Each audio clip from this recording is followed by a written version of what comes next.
کیا مطلب، کیا کسی کو دے دیا آپ نے؟ کہا نہیں، بات یہ نہیں ہے کہ وہ گھوڑا میں نے کسی کو دے دیا ہے، گھوڑا مجھے بہت عزیز تھا لیکن مہمان مجھے اس سے زیادہ عزیز تھا، تو مہمان کی مہمان نوازی کے لیے میرے پاس کچھ تھا نہیں، میں نے اسی گھوڑے کو ذبح کر کے تجھے کھانا کھلایا ہے۔ اب وہ حیران ایک دم ہکا بکا ہے، اتنا قیمتی گھوڑا اس نے میری خاطر ذبح کر دیا۔ اب آپ یہاں پہ یہ مسئلہ لے کے نہ بیٹھیں کہ گھوڑا حلال ہے کہ حرام ہے، میں اس مسئلے میں جانے والا نہیں ہوں۔ میں آپ کو یہ بتانا چاہتا ہوں اس کے پاس اپنے مہمان کی مہمان نوازی کے لیے کچھ نہیں تھا سوائے اس گھوڑے کے جو اس کے پاس تھا، اس نے وہ بھی اس کے اوپر مہمان نوازی کے اوپر لٹا دیا اور خرچ کر دیا۔ دنیا میں مشہور ہو گیا حاتم طائی بڑا سخی آدمی ہے اور سخاوت کرنے والا تھا، لوگ اس سے محبت کرتے تھے، لوگ اس سے بڑی عقیدت کرتے تھے اور بڑی محبت کرتے تھے کہ بڑا سخی آدمی ہے، اپنی ضرورت چھوڑ کر جو ہے وہ لوگوں کی ضروریات کو پورا کرتا ہے، بڑا سخی آدمی ہے۔ تو لوگوں کے اندر بھی وہ شخص بڑا مشہور ہوتا ہے، لوگ اس سے محبت کرتے ہیں، لوگ اس سے انسیت محسوس کرتے ہیں۔ جو سخاوت کرتا ہے، جو سخاوت کرتا ہے، لوگ بھی اس سے انسیت محسوس کرتے ہیں، لوگوں کو بھی اس کے ساتھ دلچسپی اور رغبت معلوم ہوتی ہے اور لوگ اس کے پاس بیٹھنا چاہتے ہیں، اس سے بات کرنا چاہتے ہیں، لوگ اس کے گن گاتے ہیں، اس کی تعریف کرتے ہیں۔ اب اگر میں یہاں پر آپ کو ایک حدیث سنا دوں تو آپ کی سمجھ میں بات آ جائے گی۔ ترمذی شریف کی ایک روایت میں آتا ہے، نبی علیہ السلام نے ارشاد فرمایا سخی کے متعلق، جو سخاوت کرتا ہے، جو خرچ کرتا ہے، اللہ کے دیے ہوئے مال کو لوگوں کے اوپر اور اس کی مخلوق پر اور اس کے بندوں کے اوپر خرچ کرتا ہے، فرمایا السخی قریب من اللہ، قریب من الجنہ، قریب من الناس، بعید من النار۔ چار چیزیں فرمائی، چار جملے ہیں۔ السخی قریب من اللہ، پہلا جملہ یہ ہے کہ سخی اللہ کے قریب ہوتا ہے، اللہ کو پسند ہے، اللہ خود سخاوت فرماتا ہے، اللہ سے بڑھ کر سخی کون ہو سکتا ہے؟ اللہ خود سخاوت فرمانے والا ہے۔ تو جو سخاوت کرتا ہے گویا کہ وہ اللہ کی صفت کو اختیار کرنے کی کوشش کرتا ہے، تو اللہ کا قرب ملتا ہے اس کو۔ تو سخی اللہ کے قریب ہوتا ہے۔ قریب من الجنہ، سخی جنت کے بھی قریب ہوتا ہے۔ جتنی سخاوت کرتا جائے گا لوگوں کی دعائیں ملتی جائیں گی، جنت کے قریب ہوتا جائے گا۔ زکوٰۃ ادا کر رہا ہے، صدقات اور خیرات کر رہا ہے، بلائیں اور مصیبتیں ٹل رہی ہیں، یہ جنت کے قریب ہوتا جا رہا ہے، جنت کے قریب ہوتا ہے۔ دو ہو گئے، تیسرا قریب من الناس، لوگوں کے بھی قریب ہوتا ہے، لوگ محبت کرتے ہیں، لوگ کہتے ہیں یار بڑا اچھا آدمی ہے، اللہ کا دیا ہوا مال اللہ کے نام پہ خرچ کر رہا ہے اور اللہ کی مخلوق پر خرچ کر رہا ہے، اس لیے لوگ بھی اس کے قریب ہوتے ہیں اور وہ لوگوں کے قریب ہوتا ہے، لوگ اس سے محبت کرتے ہیں، لوگ اس کی تعظیم کرتے ہیں، اس کو اہمیت دیتے ہیں کہ یار بڑا سخی آدمی ہے۔ تین چیزیں ہو گئی۔ چوتھی چیز، تین چیزوں کے قریب ہوتا ہے اور ایک چیز سے دور ہوتا ہے۔ سخی آدمی تین چیزوں کے قریب ہوتا ہے اور ایک چیز سے دور ہوتا ہے۔ جو تین چیزیں جن سے وہ قریب ہوتا ہے وہ میں نے آپ کو بتا دی۔ جس سے دور ہوتا ہے، چوتھی چیز بعید من النار، فرمایا جہنم سے دور ہوتا ہے، جہنم سے دور ہوتا ہے، اللہ تعالیٰ اس کو جہنم سے دور کر دیتا ہے۔ سخاوت کرنے والا، اللہ کے نام پہ خرچ کرنے والا، لوگوں کے اوپر لوگوں کی ضروریات میں اپنا پیسہ خرچ کرنے والا اللہ کو بڑا پسند ہے۔ میں نے بارہا آپ کو یہ بات بتائی ہے، اللہ کو وہ لوگ بہت پسند ہیں جو کھلا کے کھاتے ہیں۔ اپنا پیٹ تو سارے ہی بھرتے ہیں اور دوسروں کا پیٹ بھر کے جو آدمی اپنا پیٹ بھرتا ہے نا، اس کو لذت بھی آتی ہے، اس کو مزہ بھی آتا ہے، اس کو راحت ملتی ہے، اطمینان ملتا ہے اس کو کہ اللہ کا شکر ہے، اللہ نے مجھے توفیق عطا فرمائی کہ کسی کا پیٹ بھر کے اپنا پیٹ بھروں۔ یہ تو فرمایا سخی کے متعلق۔ اور بخیل کے متعلق کیا فرمایا؟ کنجوس، بخل کرنے والا، فرمایا تین چیزوں کے قریب ہوتا ہے، تین چیزوں سے دور ہوتا ہے اور ایک چیز کے قریب ہوتا ہے۔ بخیل، کنجوس تین چیزوں سے دور ہوتا ہے اور ایک چیز کے قریب ہوتا ہے۔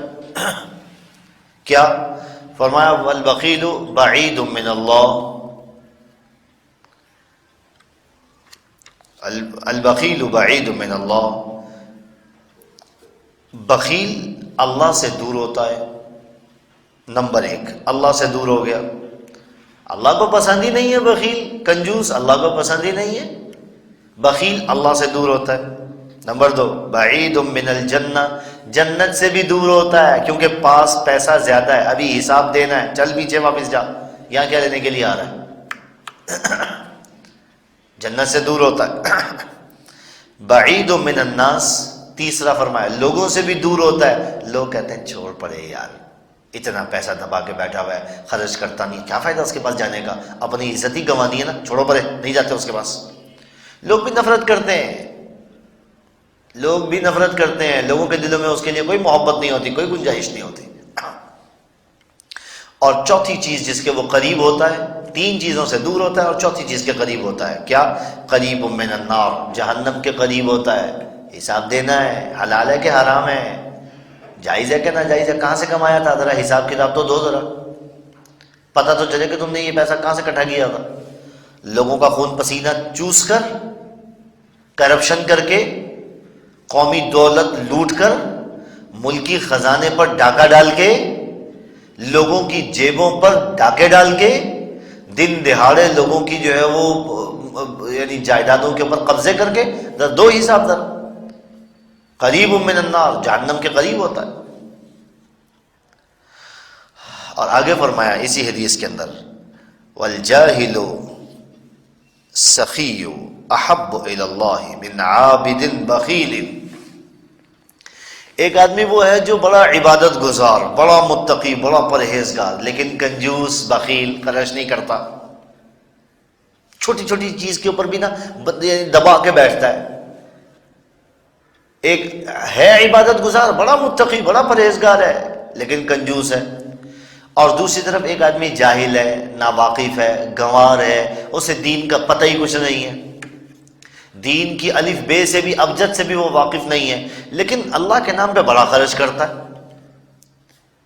ایک طرف وہ عبادت گزار جو بخیل ہے، اور دوسری طرف وہ ناواقف، ان پڑھ آدمی جس کو دین کی تعلیم سے کوئی شناسائی نہیں ہے، جسے حلال اور حرام کا کچھ پتہ نہیں ہے، جس کو معلوم نہیں ہے کہ اللہ کن کاموں سے راضی ہوتا ہے، جس نے مدرسہ نہیں پڑھا، جس نے ڈگری نہیں لی، جس نے سند نہیں لی، جس نے دورہ حدیث نہیں پڑھا، جس نے بخاری نہیں پڑھی، جس نے مسلم نہیں پڑھی، ایک وہ آدمی ہے لیکن اللہ کے دیے ہوئے میں سے سخاوت کرتا ہے، خرچ کرتا ہے۔ نبی علیہ السلام نے ارشاد فرمایا اللہ کو وہ جاہل آدمی جو اللہ کے دیے ہوئے مال کو اللہ کے بندوں پر خرچ کرتا ہے وہ زیادہ پسند ہے اس عبادت گزار سے جو بخیل اور کنجوس ہو۔ اس لیے بخل تو، کنجوسی تو اللہ تعالیٰ کو پسند ہی نہیں ہے۔ لوگوں نے یہاں پہ ایک لطیفہ مشہور کیا ہوا ہے، مجھے نہیں معلوم کہ اس کی حقیقت کیا ہے، لیکن صرف یہ ایک لطیفہ ہی ہے، اور میں نے کسی کتاب میں پڑھا تھا کہ وہ، لیکن اس کا قرآن و حدیث سے کوئی تعلق نہیں ہے، یہ صرف جو ہے نا میں آپ کو بتا رہا ہوں کہ لوگوں نے لطیفے کیسے بنائے ہوئے ہیں، اور وہ سب یعنی کنجوسوں کے حوالے سے لوگوں کے کیا نظریات اور کیا تحفظات اور خیالات ہیں۔ ایک صاحب جو ہے وہ کہنے لگے کہ جی ایک شیخ صاحب تھے، وہ جنت میں داخل ہونے کی کوشش کر رہے تھے، تو جنت کے داروغہ نے پوچھا کہ جی آپ کدھر؟ کہ جی میں جنت میں جا رہا ہوں۔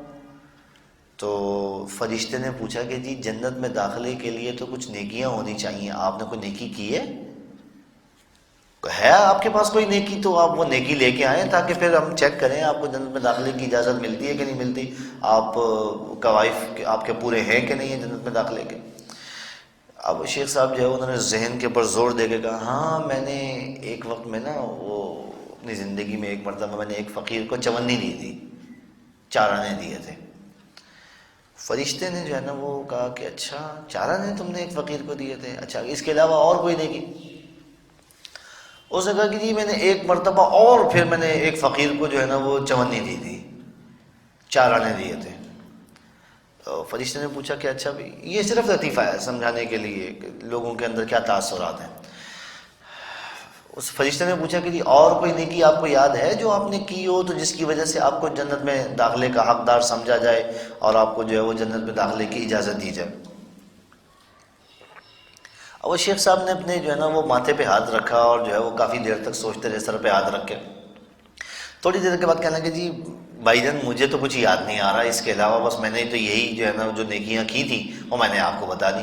فرشتے نے اپنی جیب سے اٹھنی نکالی، شیخ صاحب کے ہاتھ پہ رکھیے، کہا پکڑو اپنی اٹھنی، نکلو یہاں سے، چلو کوئی راستہ نہیں ہے تمہارے یہاں پہ۔ یعنی کنجوسی کے حوالے سے، بخل کے حوالے سے لوگوں نے شیخوں کو اس طرح سے مشہور کیا ہوا ہے۔ اب یہ بخل، یہ کنجوسی اس بخیل آدمی کے لیے وبال جان بن جاتا ہے۔ دنیا میں بھی لوگ کہتے ہیں اے شیخ صاحب یہ پیسہ اپنے قبر میں لے کے جانا ہے آپ نے، یہ آپ اپنے ساتھ لے کے آئے تھے جو اپنے ساتھ لے کے جائیں گے آپ؟ لوگوں کے تانے بھی سنتا ہے، لوگوں کی جو ہے نا وہ باتیں بھی سنتا ہے۔ ایک خلیفہ بڑا مشہور گزرا ہے، خلیفہ ابو جعفر منصور عباسی،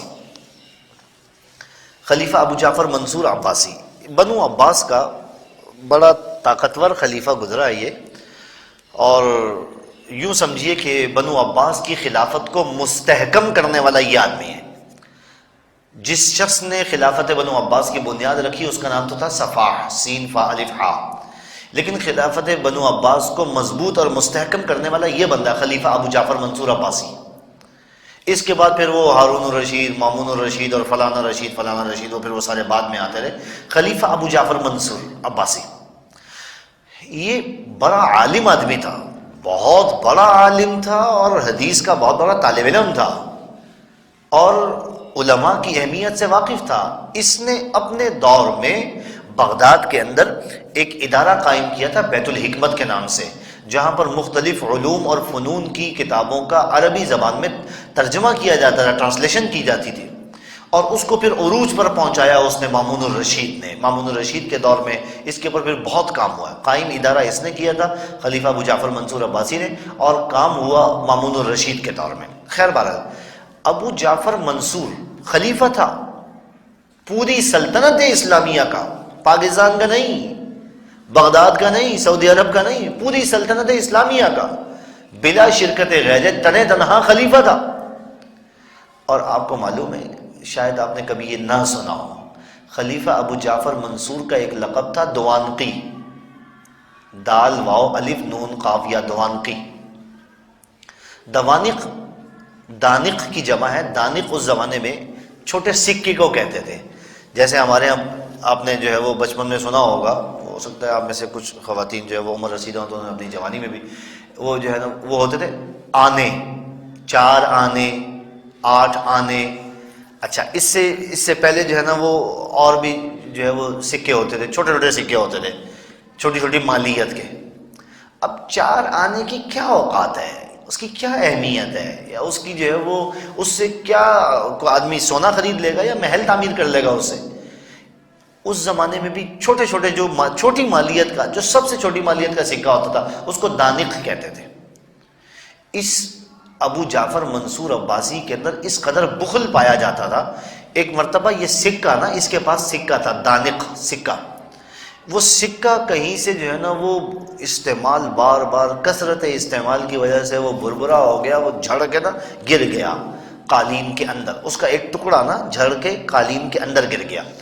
اب یہ اللہ کا بندہ پہلے کھڑے ہو کے تلاش کرتا رہا، وہ جو ٹکڑا اس سکے کا، اس چونی کا، اس آنے کا، اس دونی کا، وہ پہلے جو ہے وہ دونی بھی چلتی تھی، تو وہ دونی کا وہ جو ہے وہ سکہ جو ٹوٹ کے گرا نا، تو وہ پہلے تو کھڑے ہو کے تلاش کرتا رہا کہ کہیں سے یہ ٹکڑا مجھے لب جائے، واپس مل جائے، پہلے تلاش کرتا رہا، نہیں ملا۔ پھر اس کے بعد بیٹھ کے تلاش کرنے لگا، بیٹھ کے تلاش کرتا رہا، نہیں ملا، حتیٰ کہ وہ سکہ، اس سکے کا تھوڑا سا حصہ تلاش کرنے کے لیے وہ قالین کے اوپر پورا برابر لیٹ گیا، اندر آنکھیں مار مار کے، آنکھیں جھانک جھانک کے جو ہے نا وہ آنکھیں پھاڑ پھاڑ کے، دیدے پھاڑ پھاڑ کے دیکھ رہا ہے کسی جگہ سے وہ سکے کا ٹکڑا جو ہے نا مجھے مل جائے، اور 7 دنیا کی سلطنت تھی جو گم ہو گئی تیرے پاس سے۔ لوگوں نے اس کا نام مشہور کر دیا دوانقی۔ یہ وہ خلیفہ ہے جو ایک سکے کے تھوڑے سے حصے کے پیچھے لیٹ جاتا ہے۔ تو لوگ بخیل آدمی کو بخشتے نہیں ہیں، بخیل آدمی کو سنی بہت پڑتی ہیں، اس لیے فرمایا بعید من الناس، لوگوں سے دور ہوتا ہے۔ لوگ کہتے ہیں دیکھو یار، اتنا اللہ تعالیٰ نے اس کو خلافت عطا فرمائی ہے، سلطنت عطا فرمائی ہے، اور وہ ایک سکے کے پیچھے مر رہا ہے، سکہ بھی پورا نہیں، سکے کا ٹوٹا ہوا حصہ اس کے پیچھے مر رہا ہے۔ نوٹ کاغذ کے نوٹ کا ایک پرزہ ٹوٹ کے جھڑ کے گر پڑے، پھٹ جائے، اب بندہ جناب اس کو تلاش کرنے کے لیے کنویں کی تہ میں اتر جائے، میں نے یہ نوٹ کا جو پرزہ جو گرا ہے نا کنویں کے اندر، میں نے اس کو تلاش کر کے لے کے آنا ہے۔ اللہ کے بندو کو تھوڑا سا خدا کا خوف کرو، یہ ایک نوٹ کا 100 کا نوٹ ہے، 500 کا نوٹ ہے، 1000 کا نوٹ ہے، 5000 کا نوٹ ہے، اس کی خاطر تم نے اپنی جان کو داؤ پہ لگا دیا۔ تو بعض لوگوں کو آپ دیکھیں گے بخل اعلیٰ درجے کے اوپر، اپنے پورے عروج کے اوپر۔ اللہ کو بخل پسند نہیں ہے، اللہ کو سخاوت پسند ہے۔ جو اللہ نے دیا ہے اللہ کے دیے ہوئے مال میں سے خرچ کرو۔ یہی وجہ ہے دنیا آج یاد رکھتی ہے کس کو؟ عثمان غنی کو رضی اللہ تعالیٰ عنہ۔ دنیا نے یاد رکھا ہے کس کو؟ عبد الرحمن ابن عوف کو رضی اللہ تعالیٰ عنہ۔ دنیا یاد رکھتی ہے کس کو؟ صدیق اکبر کو رضی اللہ تعالیٰ عنہ۔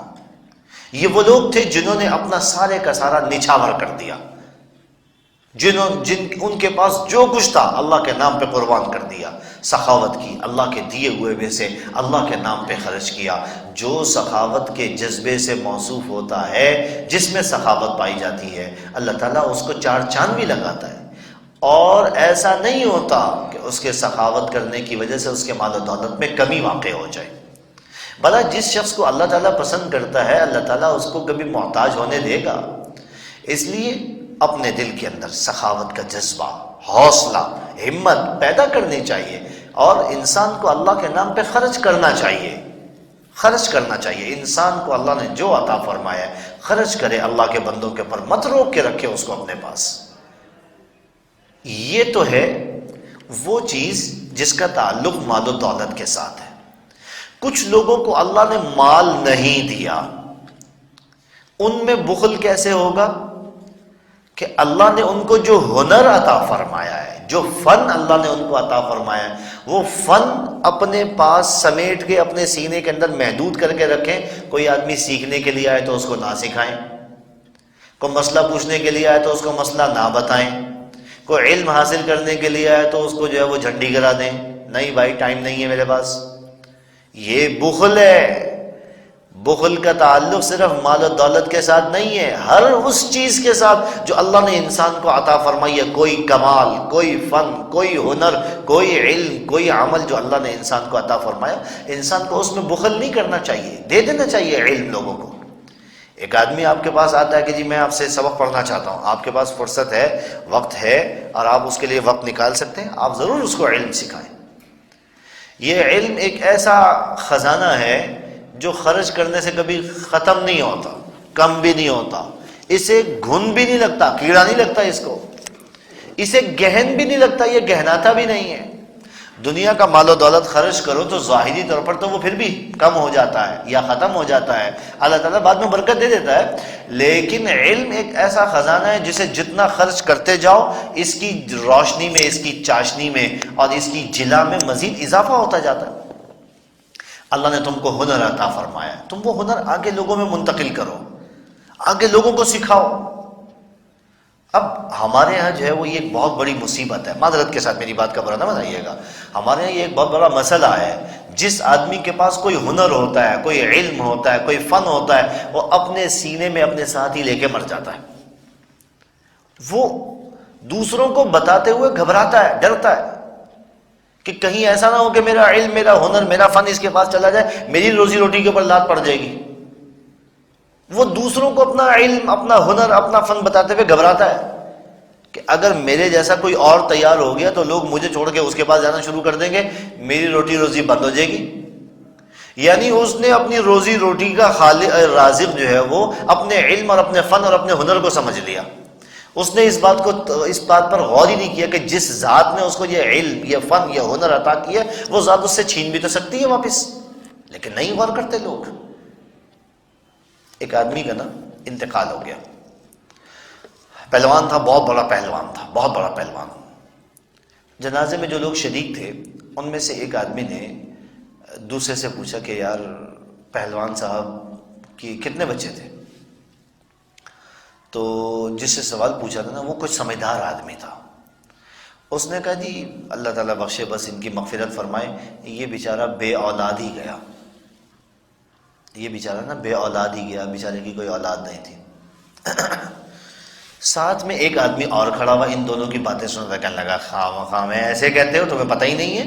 او بھائی پہلوان کے 6 بچے ہیں، تم کہتے ہو بے اولاد چلا گیا. اوے بے اولاد نہیں، اس کے تو 6 بچے ہیں. اچھا، اس دوسرے آدمی نے جس نے کہا تھا نا کہ یہ بے اولاد گیا، اس نے کہا تمہیں معلوم نہیں ہے، ہمارے ہاں بے اولاد اسے کہا جاتا ہے جو اپنے جیسا تیار کر کے نہ جائے. یہ پہلوان بڑا زبردست پہلوان تھا، لیکن اس نے اکھاڑے میں اتر کر اپنے جیسا کوئی پہلوان تیار نہیں کیا، اس لیے میں کہتا ہوں یہ بے اولاد گیا. عالم اپنے علم کے میدان میں اتر کر اگر اپنے جیسا عالم پیدا کر دے تو سمجھے کہ صاحب اولاد ہے. نہ پیدا کر سکے، نہ تربیت کر سکے، نہ کسی کو اپنے جیسا تیار کر سکے، سمجھے کہ بے اولاد گیا، بے اولاد گیا. خطیب، مصنف، مفسر، محدث، فقیہ، دنیا کے کسی فن اور کسی ہنر سے تعلق رکھنے والا ہو، اگر وہ اپنے فن کا ماہر اپنے برابر کا یا اپنے سے بہتر اگر تیار کر دے تو سمجھو کہ صاحب اولاد ہے، ورنہ بے اولاد گیا. اور عام طور پر آج کے زمانے میں لوگ بے اولاد جا رہے ہیں. اور سمجھ گئے بے اولاد سے کیا مراد ہے؟ عام طور پر لوگ بے اولاد جا رہے ہیں، اپنا ہنر، اپنا فن، اپنا علم اپنے سینے میں دفن کر کے اپنے ساتھ سمیٹ کے لے جاتے ہیں، سمجھتے ہیں کہ بڑا کارنامہ سر انجام دیا. یہ وہ لوگ ہیں جو احساس برتری میں مبتلا ہیں، اور دوسری طرف سے احساس کمتری میں مبتلا. یہ سمجھتے ہیں کہ اگر ہمارے جیسا کوئی اور تیار ہو گیا تو کہیں ایسا نہ ہو کہ لوگ اس کے پاس آنے جانے لگ جائیں، ہمارا رزق بند ہو جائے گا، ہماری روٹی روزی بند ہو جائے گی.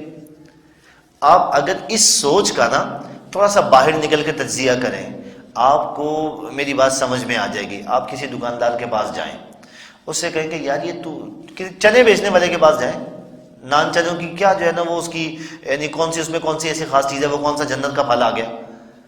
اچھا، اس سے جا کے پوچھیں بھائی یہ چنے تم کیسے بناتے ہو؟ اگر وہ بتا دے تو پھر آپ مجھے بھی آ کے بتا دیں. وہ چنے بنانے والا آپ کو چنے بنانے کی ترکیب نہیں بتائے گا، اس کو فکر لگی ہوئی ہے. اگر میں نے اس کو چنے بنانے کی ترکیب بتا دی، یہ چنے کیسے پکاتا ہوں میں، تو کہیں ایسا نہ ہو کہ یہ بھی اپنا پتیلا اٹھا کے بازار میں آ کے بیٹھ جائے تو لوگ اس کے پاس جانا شروع ہو جائیں گے، میری روٹی روزی بند ہو جائے گی. یہ میں نے آپ کو ایک چھوٹی سی مثال دی ہے. آپ جا کے کسی سے اس کی ترکیب تو معلوم کریں، اس سے پوچھیں تو صحیح ذرا یار یہ کیسے پکاتے ہو تم، یہ کیسے بناتے ہو تم، یہ چیز سوال ہی پیدا نہیں ہوتا کہ وہ آپ کو بتا دے. میں گوال منڈی میں ایک آدمی وہ حدیثہ بیچتا، میں اس کے پاس چلا گیا گھر والوں کو لے کے. میں نے حدیثہ کھایا، ناشتہ واشتہ کیا. ناشتہ کرنے کے بعد میں باہر نکلا، میں نے کہا یار یہ تم کیسے بناتے ہو؟ اب نہ الحمدللہ میری کبھی نیت تھی اور نہ ابھی تک میرا کوئی ارادہ ہے کہ میں حدیثے کی دکان ڈال کے بیٹھوں گا اور میں جناب نا وہ حدیثہ بیچنا شروع کر دوں گا. میں اس سے کہا یار یہ کیسے بناتے ہو؟ کبھی بعض اوقات انسان گھر میں بنا لیتا ہے، کبھی بازار سے کھا لیتا ہے، کبھی گھر میں بنا لیتا ہے. تو اس نے نہیں بتایا مجھے. اس کے دماغ میں کہیں سے یہ خیال آ گیا کہ پتہ نہیں یار یہ مولوی صاحب مجھ سے پوچھ رہے ہیں تو یہ کہیں اپنے حدیثے کی دکان کھول کے بیٹھ جائیں گے، میری جناب گاہک مولوی صاحب کے پاس جانا شروع ہو جائیں گے. میں نے اس کو یقین دلایا، میں نے کہا بے فکر ہے، میں نے دکان نہیں کھولنی. کہ نہیں بتایا اس نے مجھے. یعنی یہ ایک چھوٹی سی چیز میں آپ کو بتا رہا ہوں، اتنی چھوٹی چھوٹی چیزوں کے اندر لوگوں کا یہ بخل ہے کہ اپنا علم، اپنا فن، اپنا ہنر، اپنا ہاتھ لوگوں کو منتقل کرنا چاہتے ہی نہیں ہے. فکر لگی ہوئی ہے کہ اگر یہ آدمی اس کو کچھ آ گیا تو یہ تو جو ہے نا وہ میری جگہ دکانداری کھول کے بیٹھ جائے گا، اس کی دکانداری چلنا شروع ہو جائے گی، لوگ میرے پاس سے اس کے پاس جانا شروع ہو جائیں گے. نہیں بتاتے لوگ. میں نے جب میں موقوف علیہ میں تھا دور حدیث سے پہلے 1 سال، فارغ التحصیل ہونے سے 1 سال پہلے، میری سب سے پہلی کتاب امام مہدی علیہ رضوان اللہ علیہ کے موضوع کے اوپر میری سب سے پہلی کتاب امام مہدی کے عنوان پر ہے. میں جب فارغ التحصیل ہونے سے 1 سال پہلے جب میرا درجہ موقوف علیہ کا تھا، میں نے اس وقت یہ کتاب لکھنا شروع کی تھی. میں نے دائیں بائیں اپنے جتنے بھی میرے یعنی دسترس میں جو حضرات تھے، میں نے بڑے لوگوں کے دروازے جا کے کھٹکھٹائے، بھئی قلم کیسے پکڑتے ہیں، لکھتے کیسے ہیں، اصول کیا ہیں، آداب کیا ہیں. مجھے کسی نے نہیں بتایا، کوئی نہیں بتاتا کہ صاحب بیٹا قلم ایسے پکڑتے ہیں، حروف ایسے بناتے ہیں، نقوش ایسے بناتے ہیں، لکھنے کے آداب یہ ہوتے ہیں، اصول یہ ہوتے ہیں، جب تم لکھنے کے لیے بیٹھو تو ان چیزوں کا خیال رکھا کرو، یہ چیزیں ہوتی ہیں، یہاں پہ ڈیش ڈالتے ہیں، یہاں پہ قوما ڈالتے ہیں، یہاں سے پیرا نیا شروع کرتے ہیں، لکھنے کا انداز یہ ہونا چاہیے، ترجمہ اس طرح سے آنا چاہیے، عبارت اس طرح سے آنی چاہیے، اس کا حوالہ اس طرح سے آنا چاہیے، صفحے کی ترتیب سیٹنگ ایسی ہونی چاہیے، کتاب کا مواد اور مضمون اس طرح سے ہونا چاہیے. کسی نے نہیں بتایا. لیکن میرے پاس کوئی آتا ہے، میں تو ہاں بیٹے آؤ بیٹھو یہاں پہ، شاباش میں آپ کو بتاتا ہوں، اس طرح سے کرتے ہیں، اس طرح سے کرتے ہیں، آپ نے صفحہ اس طرح سے کرنا ہے، آپ نے، میں یہاں تک بتاتا ہوں آپ نے لائن کس طرح سے لگانی ہے، چاروں طرف سے کتنی جگہ آپ نے چھوڑنی ہے، صفحے کے اوپر نیچے دائیں بائیں چاروں طرف آپ نے کتنی جگہ چھوڑنی ہے، آپ نے لکھائی آپ کی کیسی ہونی چاہیے، آپ کے پاس یعنی آپ کا معیار کیا ہونا چاہیے، ترجمہ آپ نے کیسے کرنا ہے، مضمون آپ نے کیسے بنانا ہے، پیرا کیسے شروع کرنا ہے، قوما کہاں لگانا ہے، ڈیش کہاں لگانا ہے، کس طرح سے آپ نے کرنا ہے، میں ساری چیزیں بتاتا ہوں. آپ یوں کریں یوں کریں یوں کریں. میرے پاس کوئی گھاٹا ہو جائے گا؟ میں تو ایک بات جانتا ہوں، جو اس بچے کا جو میرے پاس علم سیکھنے کے لیے آیا، جو اس بچے کا رازق ہے وہی میرا رازق ہے. کسی کے مجھ سے سیکھ لینے کی وجہ سے میرے علم میں، میرے رزق میں کوئی کمی واقع نہیں ہوگی، نہ میرا علم کم ہوگا نہ میرا رزق کم ہوگا. اور اللہ کے بندو تھوڑا سا اپنے اندر حوصلہ پیدا کرو، خرچ کرو. اللہ کو خرچ کرنے والے پسند ہے. اگر تمہارے پاس مال نہیں ہے، جو علم، جو فن، جو ہنر تمہارے پاس ہے وہ خرچ کرو، لوگوں کو بتاؤ تاکہ لوگوں کی ضرورت پوری ہو. یہ بھی ایک طرح کی سخاوت ہے. اپنا علم، اپنا فن، اپنا ہنر لوگوں میں منتقل کرنا، یہ بھی ایک سخاوت ہے. انسان اگر سخاوت کرنا چاہے تو راستے بتھیرے ہیں، نہ کرنا چاہے تو انسان کے پاس بہانے بتھیرے ہیں. اس لیے اللہ کو بخل کرنے والا پسند نہیں ہے، اللہ کو سخاوت کرنے والے پسند ہیں. اور دوسرا جو فرمایا وَيَكْتُمُونَ مَا آتَاهُمُ اللَّهُ مِنْ فَضْلِهِ، اللہ نے اپنے فضل سے جو کچھ عطا فرما رکھا ہے اس کو چھپا کے بیٹھ جاتے ہیں. ہے ہی کچھ نہیں جی. ایک آدمی آ گیا اپنی ضرورت لے کر، ہے ہی کچھ نہیں. اور جو اللہ نے دیا ہے اسے مت چھپاؤ. کتمان، چھپانا اللہ کو پسند نہیں ہے. اللہ نے تمہیں اگر مال دیا ہے خرچ کرو، علم دیا ہے مت چھپاؤ اس کو. تمہارے پاس مسئلے کا علم ہے، تم جان بوجھ کے کہتے ہو نہیں جی مجھے تو پتہ ہی نہیں ہے، مجھے تو پتہ ہی نہیں ہے. جس مسئلے کا علم تمہارے پاس موجود ہے لوگوں کے اندر منتقل کرو، لوگوں کو بتاؤ، دین سکھاؤ، مت چھپاؤ کسی چیز کو. جو اللہ تعالیٰ نے تم کو عطا فرما رکھی ہے اس کو لوگوں کے اندر تقسیم کرو. اللہ مجھے بھی اور آپ کو بھی توفیق عطا فرمائے. وآخر دعوانا الحمدللہ رب العالمین. یہ آپ نے مسئلہ پوچھا ہے کہ خلا کے حوالے سے، یہ جن خاتون کا مسئلہ ہو پھر مجھ سے ملاقات کر لیں، پھر میں ان سے ساری تفصیل معلوم کر کے ہی پھر مسئلہ بتا سکوں گا.